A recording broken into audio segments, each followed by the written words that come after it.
Good evening, I'm Ces Orenia Drilon. I'm Pauline Verzosa. And I'm Sean Yao. The big stories tonight. Holiday mode on as the long Lenten break begins, but it could be one uncomfortable time off for everyone as the heat index rises in many parts of the country. President Bongbong Marcos's trust and approval ratings slump in a Pulse Asia survey, while his estranged running mate, Vice President Sara Duterte's numbers went the other way. Later, we'll be speaking to Pulse Asia President Ronald Holmes to make sense of the figures.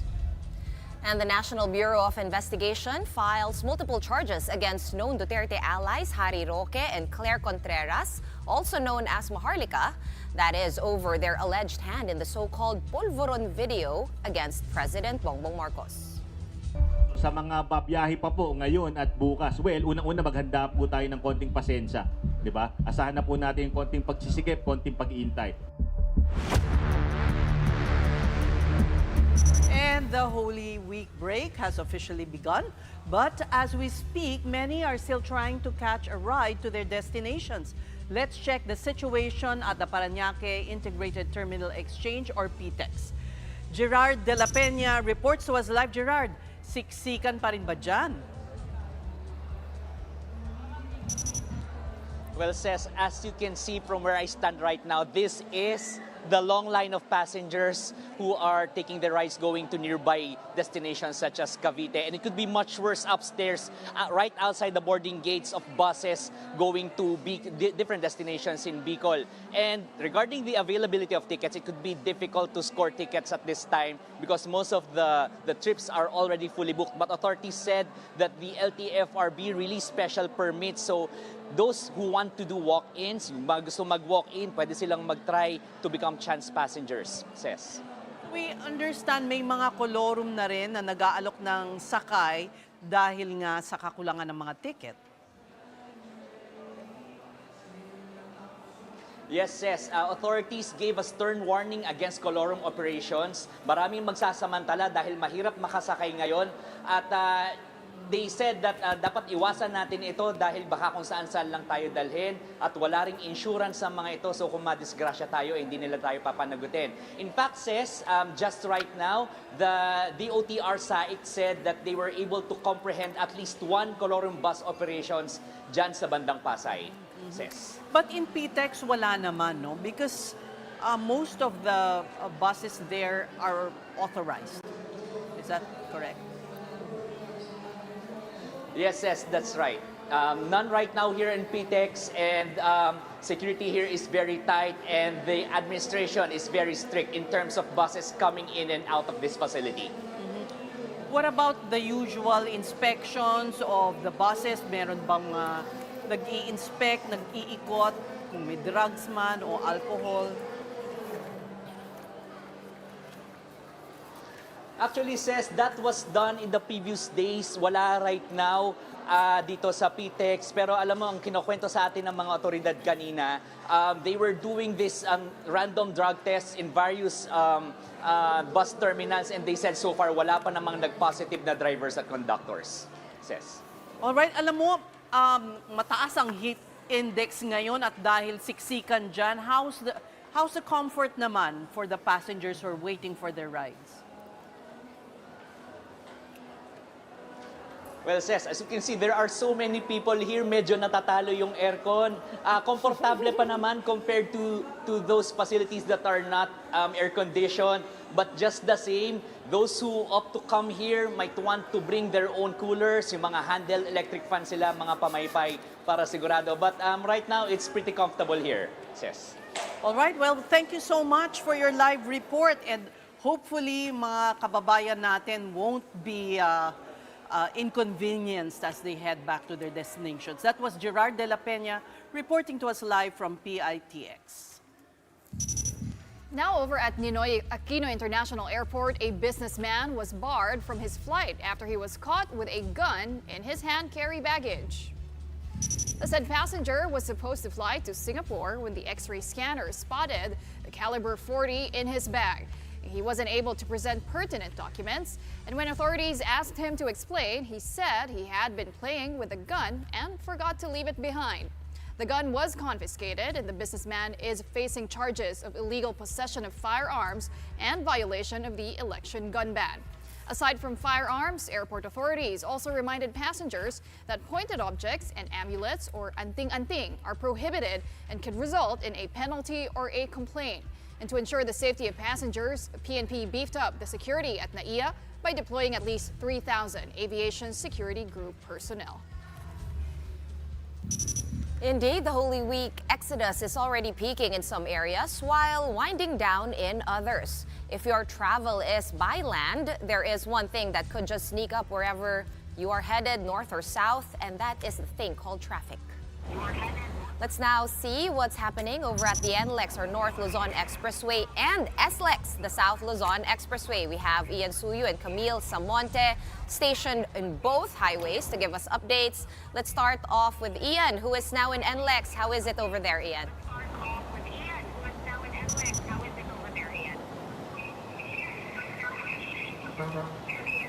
Sean, tuloy-tuloy na nga yung pagpasok ng mga sasakyan dito sa Balintawak Toll Plaza sa North Luzon Expressway.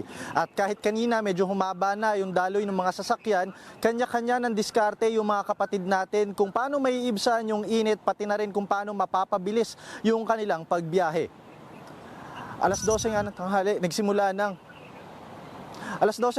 nagsimula na ang paghaba ng bilang ng mga sasakyan dito sa may Balintawak Toll Plaza. Yan mismo ang sitwasyon na inaasahan ng pamunuan ng NLEX ngayong araw. Hindi bababa sa 385,000 na mga sasakyang panorte ang dadaan ngayong araw. Dire-diretso na raw yan hanggang sa Easter Sunday kung saan naman magbabalikan pa Maynila ang mga mananakay. Para maiwasan ang congestion, nagbukas na rin ng zipper lanes ang pamunuan ng NLEX. Binuksan na kaninang tanghali ang Balintawak hanggang Marilao southbound. Bukas na rin ang bahagi ng San Fernando hanggang Dao ngayong Huwebes Santo.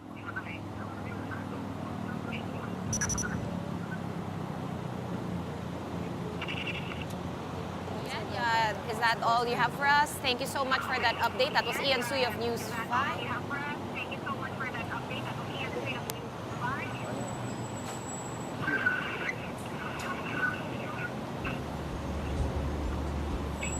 In the South Luzon Expressway and is about to give us an update on how things are going over there. Hi Camille, can you hear me okay? What's going on over there?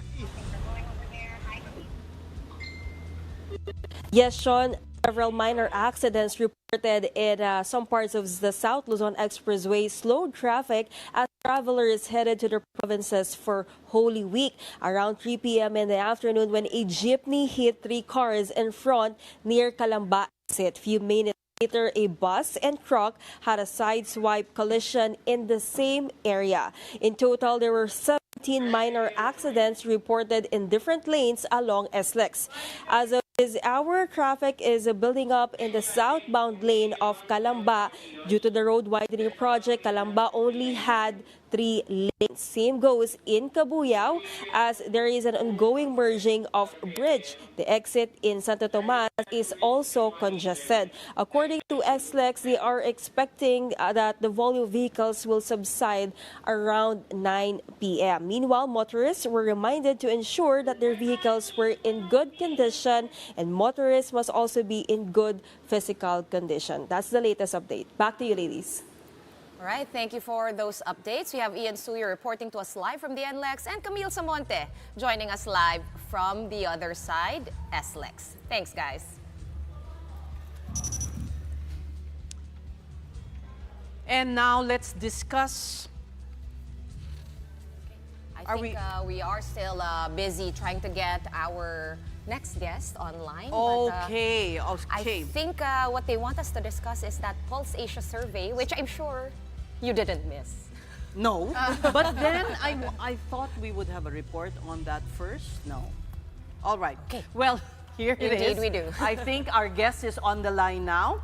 We have the latest on the Pulse Asia survey, which shows all top government officials, save for Vice President Sara Duterte, posting dismal numbers. One analyst believes this has something to do with the arrest of former President Rodrigo Duterte. Maricel Halili with the report. In Pulse Asia's latest Ulat ng Bayan survey, President Bongbong Marcos's trust and approval ratings took a turn for the worse. From 42% in February, the president's approval rating slumped by 17 points to just 25% in March, while his disapproval rating shot up to 53% from 32% the month prior. As for the chief executive's trust rating, that dropped as well to 25% from 42%. While the people who said they do not trust the president went up to a whopping 54%. The same cannot be said about Vice President Sara Duterte. Her approval ratings inched up by 7 points from 52% in February to 59% in March, while her trust rating is up to 61% from 53%. The survey was done March 23 to 29 when VP Sara wasn't even in the country. She was at The Hague in support of her father, former President Digong, arrested by ICC for charges of crimes against humanity. Political analyst Froilan Calilong believes the Marcos administration's surrender of Mr. Duterte to the International Criminal Court backfired.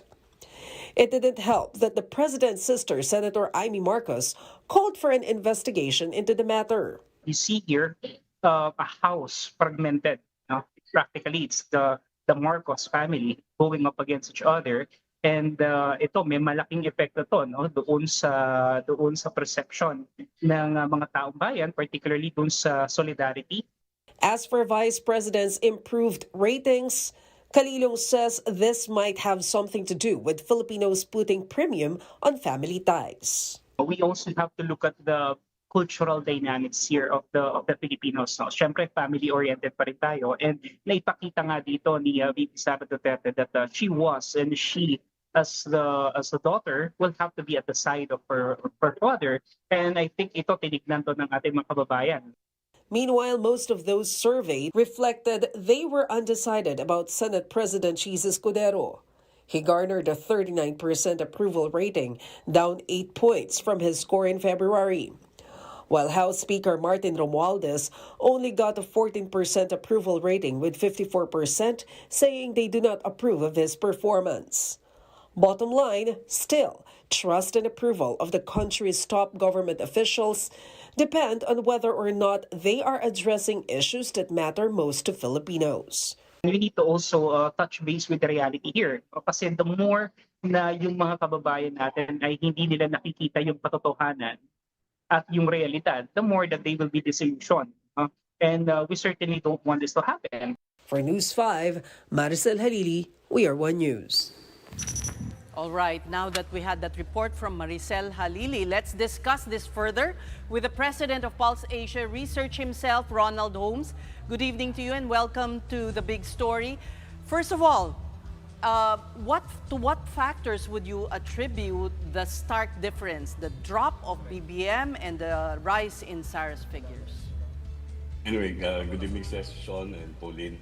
So what factors? One, I think the president is being held accountable for a number of deficiencies. This is seen largely in the administration's rating in addressing the most urgent concerns. If you look at the most urgent concern, that's controlling inflation or the high prices of basic commodities and services. The administration has been getting almost 8 out of 10 disapproval from December 2024. So in this case, what we can see is that this is a continuation of probably of the lack of appreciation of government's performance in that regard. We cannot also rule out the impact of political events, most especially the most recent one, the one that came preceding the survey, and this is the arrest of the former president, Rodrigo Roa Duterte. The possibility that the narrative that has been spun by the Duterte camp, that the president was kidnapped, that due process was not in any way observed. And this is covered in a Reuters report in terms of the massive disinformation that has come about soon after the arrest. And this might have impact on public perception with regard to the trustworthiness of the president. Will this then impact the elections? The senatorial slate of the administration may take a hit. If we recall, Ronald, noong I think midterm elections during Gloria Macapagal Arroyo's time, the administration slate did very poorly.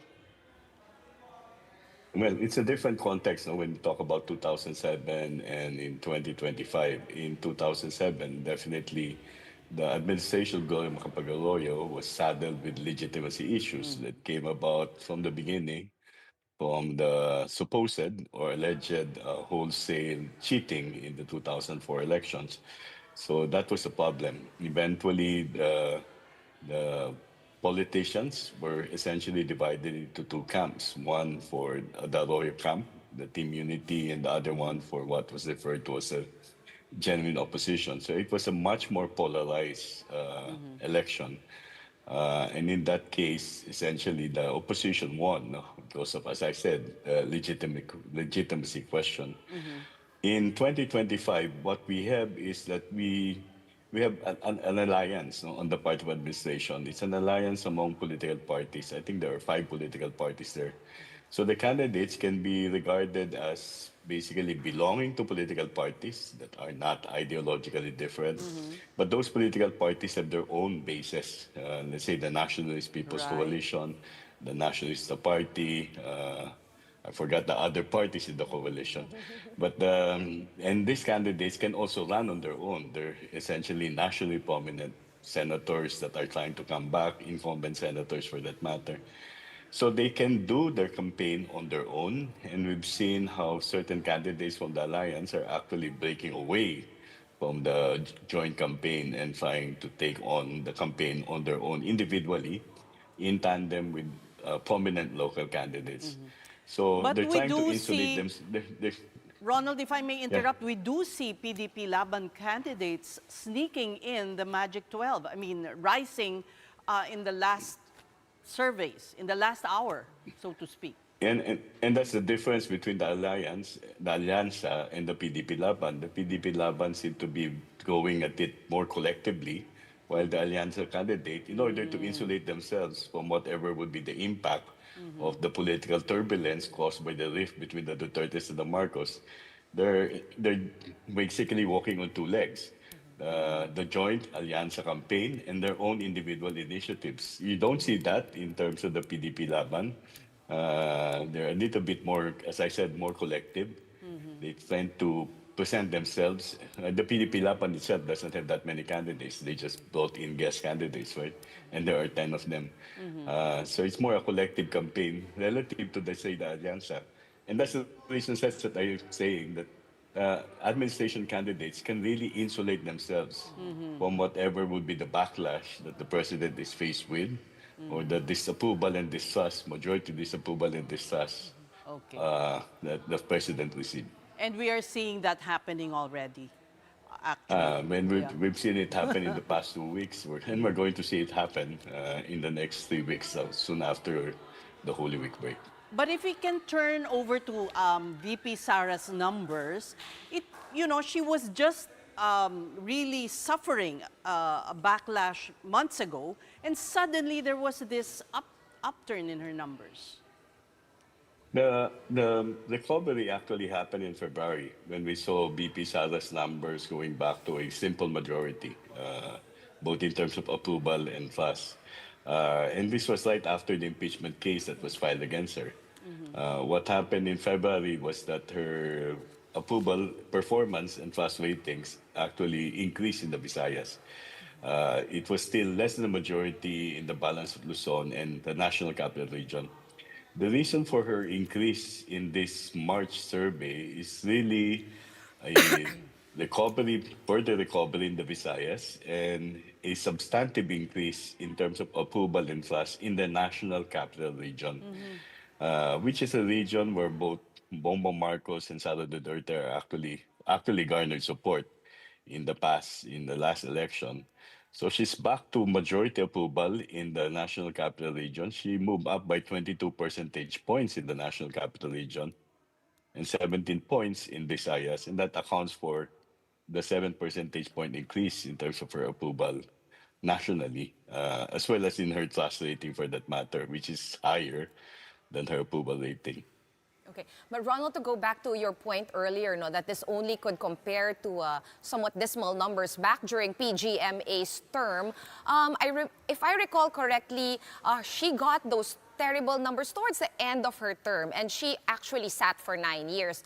Vis-a-vis President BBM now, pa-midterm pa lang tayo. In fact, wala pa nga yung midterm elections. How do you think this will impact or change, as the elections conclude, as the new Senate sits, and as that impeachment trial starts? Well, Sean, what happened in the case of GMA was that her approval and trust ratings declined. Cess will probably remember this. Soon after the Hello Garcia scandal, right? And that was, I think, if I'm not mistaken, July 2005. And she was unable to recover from then on. So she was saddled with that legitimacy issue from 2005 until she bowed out in 2010. Her lowest approval and trust ratings were actually recorded towards the end of her term. But during the midterm, she had basically the same level of approval and trust as Bongbong Marcos, 25%. The difference is that she did not she did not have majority approval and disapproval and distrust. Bongbong Marcos, at this point, has majority disapproval and distrust. So in a sense, they both suffered the same lack of appreciation and trust, but BBM is getting majority disapproval and trust compared to, let's say, a more divided public in 2007, in April 2007, or May 2007, in the case of GMA. Okay, one other thing that stood out to me from the survey, and actually in all the analysis, this is actually, I think, might be a kind of a small note. I noticed that Martin Romualdez, the House Speaker, has a 94% awareness level, which is kind of high because in our previous interviews, you would say, normally hindi makilala ng tao yung House Speaker, or, that's why medyo mababa or hindi gumagalaw yung mga ratings nila. What do you make of that? Well, when you ask people whether they have read, watched, or listened to anything in relation to House Speaker, and you give that particular position, the tendency of people would be to say, yes, we've read, watched, or listened to something that said about Ferdinand Martin Romualdez. But the level of awareness is superficial. No? The other thing that you should note also is that the Speaker of the House is a district representative. This is a district representative, and the district is just a small unit, in this case, in the Eastern Visayas. So he is not as popular as, let's say, senators, whose constituency would be national. We've had speakers that have the same ratings, where most speakers have undecided ratings, both for performance and trust, because people don't know them that much, and they'd rather not make a judgment in terms of their trustworthiness for that matter. And di ba, Ronald, traditionally, hindi talaga popular ang posisyon ng House Speaker. Yep. And we've done studies in the past where when you say ask people, ano bang trabaho ng House Speaker?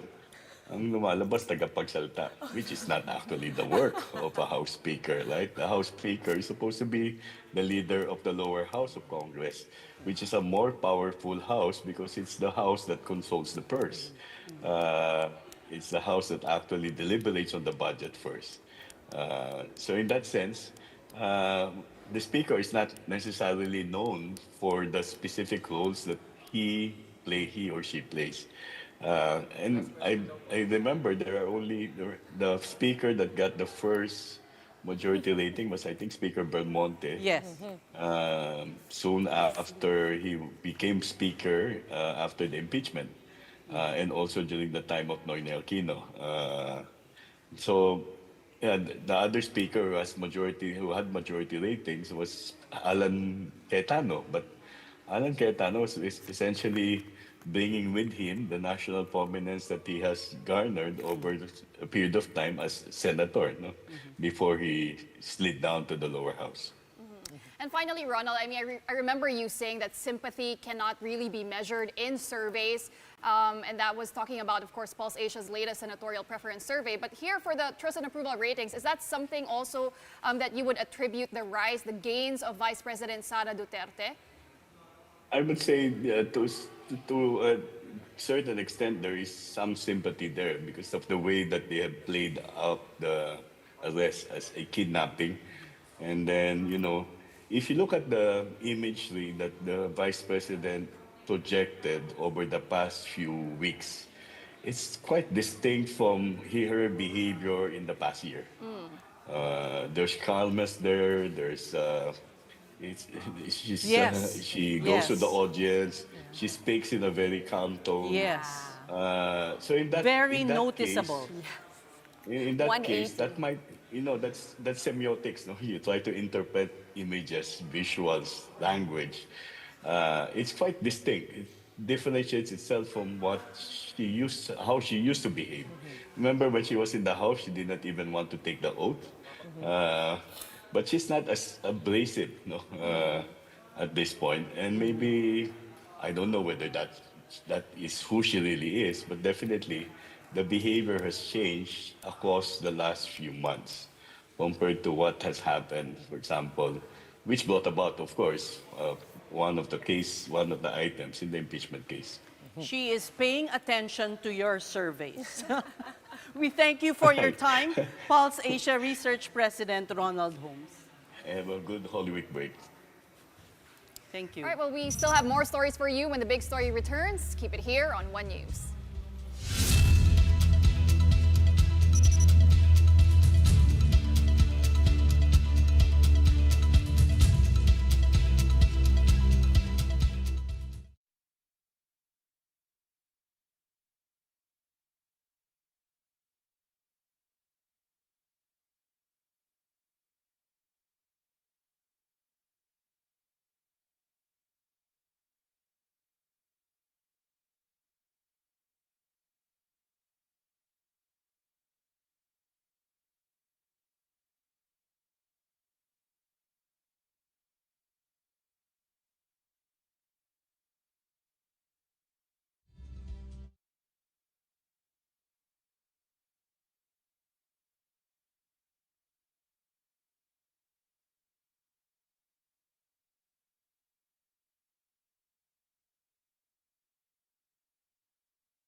Took multiple coverage.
The big story is back with an update from Mount Kanlaon in Negros, which had explosive eruptions last April 8. And just today, PHIVOLCS reported magmatic unrest. And to help us understand what this means, we have with us tonight Mariton Bornas, Chief of Volcano Monitoring and Eruption Prediction Division of PHIVOLCS. Welcome to the big story. Help us understand what this magmatic unrest means. Does it mean an eruption, a major eruption is imminent?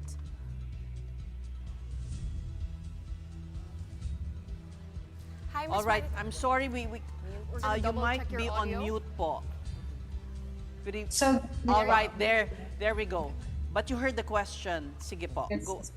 So, Kanlaon volcano has been at alert level 3 since December 9, 2024, which means we already have magmatic unrest. So, this means that there is magma involved in this activity. And we are actually looking at the likely possibility of a major eruption occurring at some point because the volcano has been preparing for 2 years. It has exhibited high occurrences of volcanic earthquakes since June 3, when it first had its explosive eruption. It has been giving off very high levels of sulfur dioxide, which is a volcanic gas that escapes magma when it is shallowing. When magma is quite deep, you don't get these high levels of sulfur dioxide. And in fact, in Kanlaon, the background levels, when it is at quiescence, of sulfur dioxide is less than 300 tons per day. But we have been averaging, since June 3, about 4,000 tons per day of sulfur dioxide. Although in the past weeks, we've had lower emissions between 1,000 and 2,000 tons per day. And that's why we've had activity in the summit crater of Kanlaon volcano, with gas being trapped and being released in ash eruptions and ash emissions. Okay, that's a very technical explanation. But if we try to simplify it a little bit, of course, we know that an eruption is impending. But to, I guess, make it more simple, are you expecting a phreatic eruption or a magmatic eruption? We are already in the phase where we already have magma being erupted. A small proportion of the ash that is being emitted by Kanlaon is actually already from new magma based on the analysis of the ashes. That we sample, there is a 10%, at most 10% component of ash is already new magma. So we are actually technically having magmatic eruptions with the ash emissions and the minor explosive eruptions. But these are all just this activity, the minor explosive eruptions and the ash emissions, these are only discrete events in a build-up to what we think is a major eruption. So, Ms. Mariton, kailan po ba inaasahan yung big eruption na yan? We don't have any blueprint. Is there a way to tell the timeline if you're seeing increased activity already? Yes, we have to monitor the condition of the volcano day by day, hour by hour. The volcano has not had this kind of activity since we began writing historical records or even instrumental monitoring. So we really can't tell what our information about what this volcano can do is based on its geology, and of course with comparison with other similar volcanoes worldwide. But by itself, we don't have any blueprint. No? So we need to look at the parameters day by day.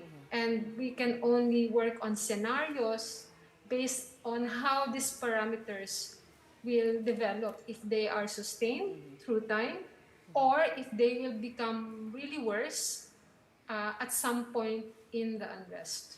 My question, I guess, Ms. Mariton, no? May chance ba na this is the worst of it already, and then after this spate of eruption here, eruption there, is magkakalma na lang siya? Posible ba yun?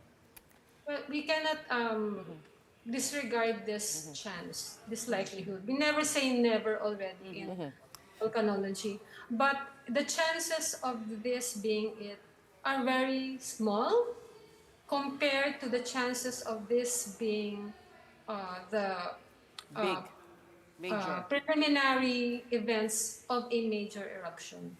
Ma'am, I'm sure you are in constant contact with the local authorities there. Are there people who still need to be evacuated? The LGUs and the DRR councils have evacuated the 6-kilometer radius area, but of course, the LGUs and the DRR councils have also implemented a scheme wherein a member of the family can enter the 6-kilometer radius area and check on their belongings or their farmlands or their crops or their cattle or other possessions in the in their land. No? So they already have they are implementing the scheme that will be acceptable to people, and as I think it's very understandable for local government officials to be working on a scheme where people are able to exercise their choice of how much volcanic risk they are willing to take. So it's really the reality in many areas of volcanic risk. That's right. Well, ma'am, there's also been seismic activity that was recorded in Mindanao, the strongest being a 5.7 magnitude earthquake in the waters of Sarangani. Connected po ba yan? Is that related to what's happening also with Kanlaon, or is it an isolated? These are tectonic earthquakes that are caused by the movement of tectonic plates in that area. So Mindanao is quite far from Negros in terms of magmatism. And that kind of seismic activity, should we be concerned? Should we be worried about that? Or is that normal lang, ma'am? Of course, for earthquake hazards, of course. But for the case of Kanlaon, not really. Well, we thank you for your time. Mariton Bornas of FIVOLS. You're welcome po. Ingat po tayo. All right, let's move on over to other news where the National Bureau of Investigation has recommended the filing of charges against Duterte allies for allegedly spreading false information. Former presidential spokesperson Harry Roque and vlogger Claire Contreras, alias Maharlika, are facing charges of inciting to sedition, cyber libel, and computer forgery for spreading the now infamous Polvoron video. That clip allegedly shows President Marcos using illegal drugs. The NBI has confirmed through its forensic analysis that the video was generated using artificial intelligence. Meantime, the Bureau has also leveled charges against senatorial candidate Raul Lambino and Duterte Youth Party List Chairman Ronald Cardema. They are being pursued for claiming on March 11 that the Supreme Court issued a temporary restraining order against Duterte's ICC arrest. The two will be facing raps of unlawful means of publication and unlawful utterances under the Cybercrime Prevention Act. Yung ganyan, magkakonnive sila na ilabas nila yung gano'n na walang katotohanan. Alam nyo, kung wala kang basis sa pinagsasasabi mo, that constitute fake news. Huwag nila sabihin na politika, wala sa aking nagdidikta. In other news, Pasig City congressional candidate Christian Sia is now facing a disqualification petition from the Commission on Elections. The petition was filed by the COMELEC Task Force on Safeguarding Against Fear and Exclusion, or SAFE, which said that Sia's clips were a clear violation of the Omnibus Election Code and the Anti-Discrimination and Fair Campaign rules. That's after Sia's controversial joke about single mothers, as well as his body-shaming comment directed at a female staff. The COMELEC has since issued Sia two show-cause orders, but the candidate in one explanation said his remarks fall under freedom of speech. We conducted our investigation. We issued the show-cause orders, as you may have covered. And for both, we considered his answer. We wanted to emphasize the importance of safe spaces. So, sa election, syempre, because we are electing candidates to a public office, no? They should be held to a higher standard. We're going to be pausing for another quick break, but when we return, Tomorrow is going to be another scorcher for many areas in the country. We will speak to Pag-asa about the heat index forecasts for the Holy Week break. Keep it here on One News.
You're still watching The Big Story. The Department of Foreign Affairs has represented the Philippines in deliberations by the World Health Organization on a landmark deal for managing future pandemics.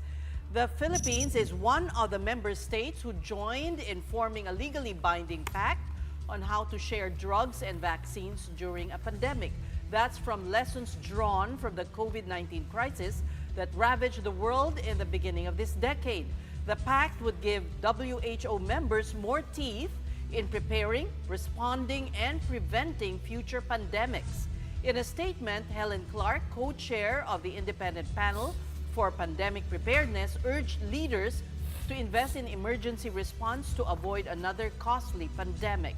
This is only the second binding agreement in the WHO's 75-year history, the last being in 2003 for the Tobacco Control Accord. And as the country heads into a long weekend, expect scorching heat all over the Philippines with feels-like temperatures in some provinces hovering in the high 40s. Heat index in UP Los Baños, Laguna could soar up to 50 degrees Celsius, while San Ildefonso, Bulacan may get 47 degrees Celsius. Other expected to experience 43 to 44 degrees Celsius heat index include Tarlac, Cavite, Batangas, Isabela, and Aurora. Everyone is urged to stay hydrated, to avoid direct sun exposure, and to watch for signs of heat-related illnesses. And to know more about the heat index in the coming days, let's bring in Pag-asa weather forecaster Benison Estareja live via Zoom. Good evening, Benison. Welcome to The Big Story. So how hot will it get? Good evening, Ma'am Ces, and all our viewers. We're seeing that the scorching hot temperatures and the high heat indices will continue in the coming days. And this is mainly due to the easterlies po, or yung hangin galing po sa Pacific Ocean. Yung nakita po ninyo kanina, ito yung forecast for Thursday, yung mga pinakamatataas na heat indices. And pagsapit po ng Friday, most likely yung mga areas in Cagayan Valley, such as Cagayan, Isabela, will have yung tinatawag po natin na dangerous levels of heat index, which is 42 degrees to 51 degrees Celsius. Kasama na rin dyan yung Central Luzon, Pangasinan, northern part of Quezon, Cavite, Camarines Sur, Northern Samar, Iloilo, and then Butuan Sea. Benison, nakakagulat yung Los Baños na umabot ng 50% yung feels like, ano? Kasi traditionally, nakikita natin yung mga Pangasinan, Cagayan, pero yung Laguna, hindi madalas na umabot ng ganong kataas. Tama ba? Yes, good observation po, no? We're seeing kasi na merong mga areas na bagamat comparable dun sa ibang lugar like Pangasinan, like Cagayan, na mataas po yung kanilang air temperature plus yung moisture content dun sa kanilang lugar. During that time, sa Los Baños po kasi hindi kataasan, or hindi naman highest yung air temperature, pero dahil sinamahan ito ng mataas na moisture content, nag-contribute siya sa pagkakaroon ng napakataas na heat index. May kinalaman ba yun, Benny, sa easterlies? Or ano yung reason kung bakit? Kasi medyo landlocked ang Los Baños. So kung ikumpara natin sa Cagayan, ganyan, Pangasinan, sa may dagat yun. So talagang maalinsangan. Pero anong nagyayari sa Los Baños? Isama na rin natin yung San Ildefonso sa Bulacan na mataas din yung heat index. Yes, maaaring isang factor po dyan is because of the easterlies, yung mga nasa eastern side ng mga lugar, even though they're experiencing yung first impact of the easterlies, nasasamahan ito ng combination of mga isolated rain showers or thunderstorms pagsapit ng tanghali. So nagfa-factor in yun para mabawasan ng bahagya yung kanilang heat index as compared to those areas in the central portion of our country na halos hindi po nagkakaranas ng mga pag-uulan plus direktang init ng araw, halos walang mga clouds, nagko-contribute yun sa pagtaas po ng heat index.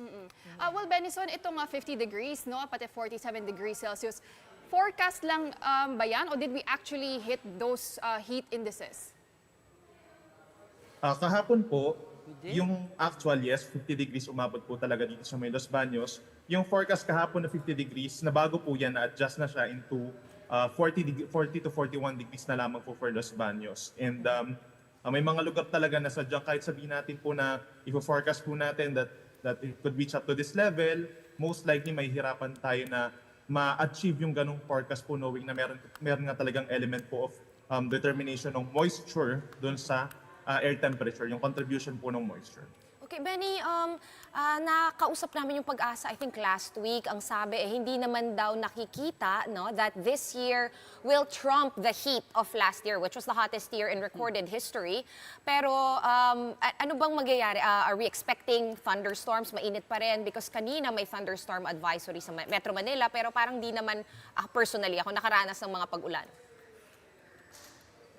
Yes, wag lang din po ma-misinterpret yung kapag sinabi po ng Climatology Division that it could be less hotter this year as compared to last year because last year po nagkaroon ng El Nino, magiging mainit pa rin naman and definitely mararamdaman pa rin natin yung alinsangan na usual na nararamdaman na natin in the past few years and even decades, no?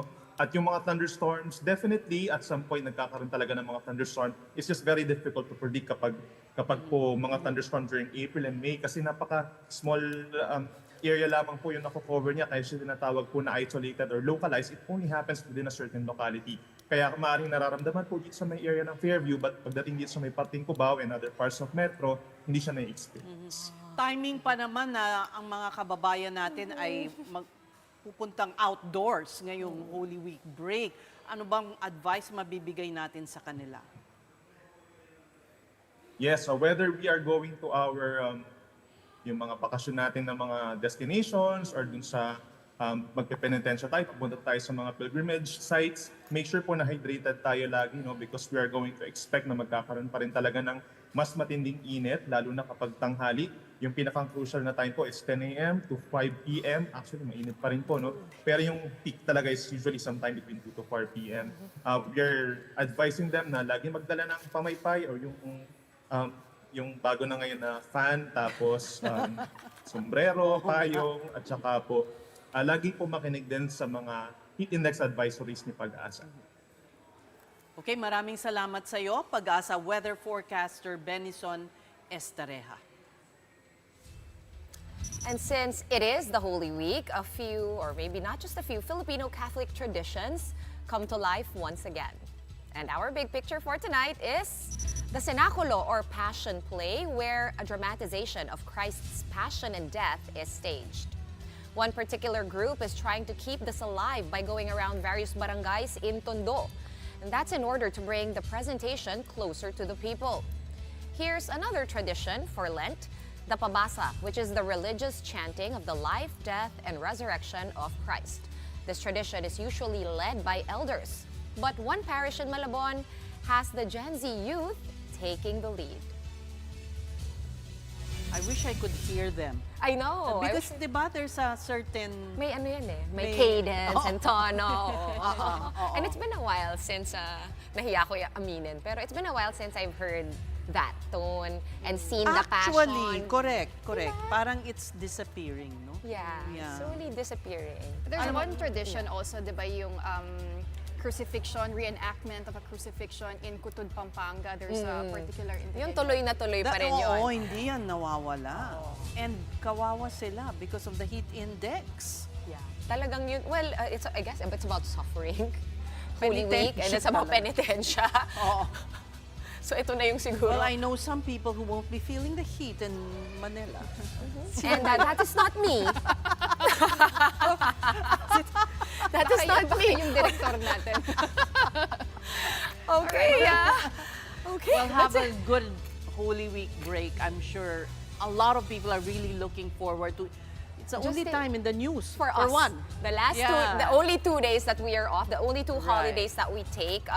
For sure, marami tayong internalizing and reflection na gagawin. And mukhang yung mga politicians natin ay... This would be a good time for them to do some Also. self-reflection. Also. All right, so stay safe and be safe in your travels wherever you may be headed. And that's it for the big story this week. Again, we're off tomorrow and Friday for the Lenten break, so we'll see you on Monday. That's right. We'll be back on Monday at 7:30 p.m. So we'll see you then. Thank you for watching The Big Story. We are One News, all sides, all the time. Have a restful holiday.